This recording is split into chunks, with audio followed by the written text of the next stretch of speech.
अस्सलामुअलैकुम व्यूअर्स, कैसे हैं? उम्मीद करता हूँ आप सब खैरियत से होंगे। मैं शाहान मिर्ज़ा कराची गन गैलरी 1 की तरफ से आपकी खिदमत में हाजिर हुआ हूँ। बहुत सारे भाई कमेंट करते हैं कि जी सिंध के अंदर जो है वो असला लाइसेंस बनवाने का जो प्रोसीजर क्या है, रिक्वायरमेंट क्या है डॉक्यूमेंट की। तो उस मुतालिक हम आपको आज तमाम मालूमात देंगे। हमारे साथ जो है वो नईमुद्दीन शेख साहब मौजूद हैं, शेख कोरंगी इनके नाम से चैनल है हमारे, जो है वो समझ लें हमारे मोहतरम है। तो आज नईम भाई से मालूम करेंगे कि नईम भाई के लाइसेंस के लिए जो है वो क्या क्या रिक्वायरमेंट है, क्या एज होना चाहिए और उसका प्रोसीजर जो है वो हमारे व्यूअर्स को बताएं, ताकि अगर कोई जो उस क्राइटेरिया में पूरा उतरता हो और वो अप्लाई करना चाहता हो तो वो किस तरीके से लाइसेंस जो है वो बनवा सकते हैं। अस्सलाम वालेकुम नईम भाई, कैसे हैं? खैरियत है आप? अल्हम्दुलिल्लाह जनाब अली। जी नईम भाई, तो आज हमारे व्यूअर्स को बताएं कि लाइसेंस का जो है वो क्या प्रोसीजर है, क्या क्या चीज़ें चाहिए होती हैं और किस प्रोसीज के थ्रू जो है वो बंदा अप्लाई कर सकता है आर्म्स लाइसेंस सिंध के अंदर जो है। देखिए, सबसे पहले तो मैं ये कहना चाहूँगा, आपका बहुत बहुत शुक्रिया कि आपने माशाल्लाह से इतना मुझे वक्त दिया।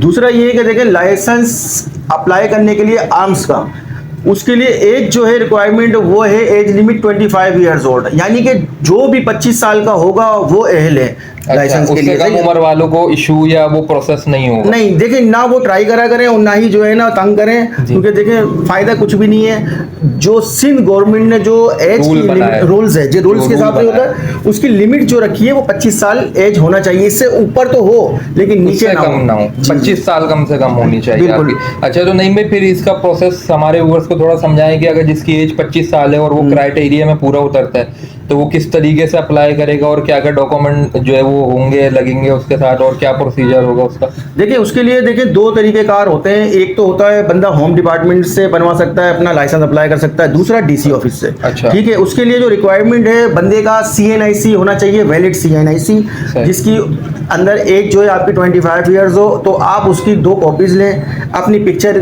3 पिक्चर लें।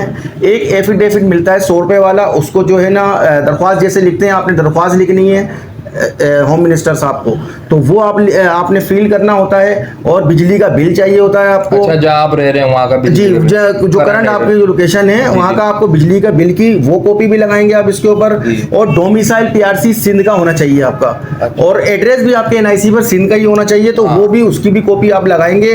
तो ये सब डॉक्यूमेंट्स वगैरह, और पुलिस की वेरिफिकेशन, यानी कि आप अपने मुतल्लिका थाने से जो है वहाँ से जाके पुलिस करेक्टर सर्टिफिकेट वो आपने लेना होता है। ठीक है, उसकी भी कॉपी लगाएंगे आप। और कोशिश करें कि मेडिकल सर्टिफिकेट, यानी कि हॉस्पिटल्स वगैरह से मिल जाता है, वहां पर आप जाके बात करेंगे कि भाई मुझे मेडिकल फिटनेस सर्टिफिकेट चाहिए जो कि मैं आर्म्स लाइसेंस के लिए अप्लाई कर रहा हूँ। अच्छा, जैसे वैसे ये सिंध में जरूरी नहीं, लेकिन अगर लगा देंगे तो अच्छी बात है। ये होना चाहिए तकरीबन, क्योंकि बंदा फिट है, यानी कोई इसके अंदर कोई, यानी कि खुदा ना खास्ता कोई मसला, कोई मसला ना हो, खुदा ना खास्ता किसी को नुकसान पहुंचे, इसलिए ये जरूरत होती है। ये सारे डॉक्यूमेंट जमा करें, इनकी आप एक फाइल बना लें और वो लेकर आप होम डिपार्टमेंट भी जा सकते हैं। वही वो आप चाहें तो DC ऑफिस में भी जा सकते हैं। DC ऑफिस के लिए बस ये थोड़ा सा मैटर चेंज करना पड़ेगा आपको, वो DC साहब को लिखना पड़ेगा।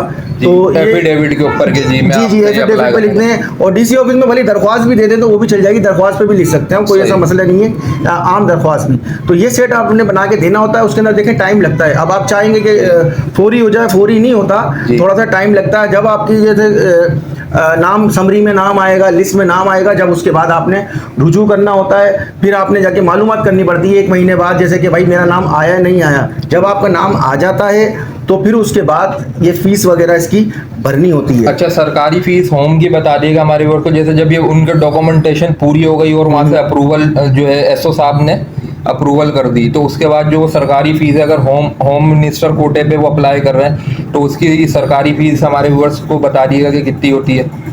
अच्छा, देखिए, जो होम डिपार्टमेंट से जो लाइसेंस अप्लाई करेगा, जी, उसकी फीस भरनी है आपने 7,500 रुपए। जो जेन्युइन फीस है, जो उसकी ऑल पाकिस्तान होता है, ऑल पाकिस्तान की होगी, होम मिनिस्टर कोटा होगा वो, उसकी जो फीस है वो है 7,500 रुपए। सही। और अगर जैसे कोई ऑल सिंध लाइसेंस अप्लाई करेगा तो उसकी 5,000 रुपए फीस है, या DC से ऑल सिंध वो अप्लाई करता है तो उसकी 5,000 रुपए सरकारी फीस वो भरेगा, अगर जैसे वो अप्रूवल हो जाती है उसकी। तो जी, उसके बाद आपने, यानी कि अप्रूवल होने के बाद लिस्ट में नाम आ जाता है आपका, तो आपने जो फीस, उसकी जो सरकारी चालान है वो है 5,000 रुपए का। तो वो आप वहाँ पर वो पे करना पड़ता है बाद में, जब आपकी अप्रूवल हो जाती है। तो ये सारा इसका आपको System है। मालूमात है, ये सिस्टम है, तो इंशाल्लाह कोशिश करें तो इंशाल्लाह ताला ये हो जाएगा। सही।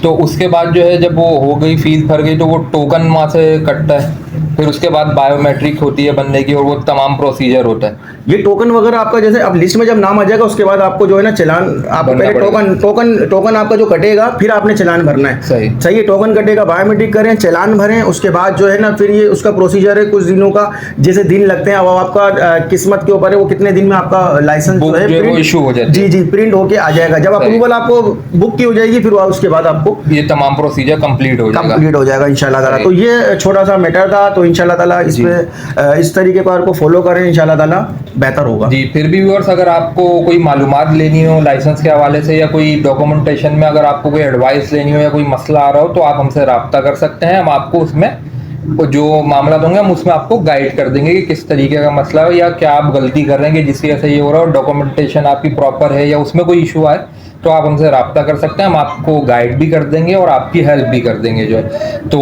चलें, इंशाल्लाह व्यूअर्स मिलते हैं अगली नेक्स्ट इन्फॉर्मेशनल वीडियो में। हमारे चैनल कराची गन गैलरी 1 और शेख कोरंगी को लाइक करें, सब्सक्राइब करें, ताकि हर आने वाली इन्फॉर्मेशनल और एजुकेशनल वीडियो आपको मिलती रहे। अल्लाह हाफिज़। मुझे तो आप लोग जानते ही होंगे, नईमुद्दीन शेख। तो इंशाल्लाह ताला देखते रहिए शेख कोरंगी को और सब्सक्राइब भी करें, gun gallery and Sheikh Korangi. अस्सलाम वालेकुम, अल्लाह हाफिज़।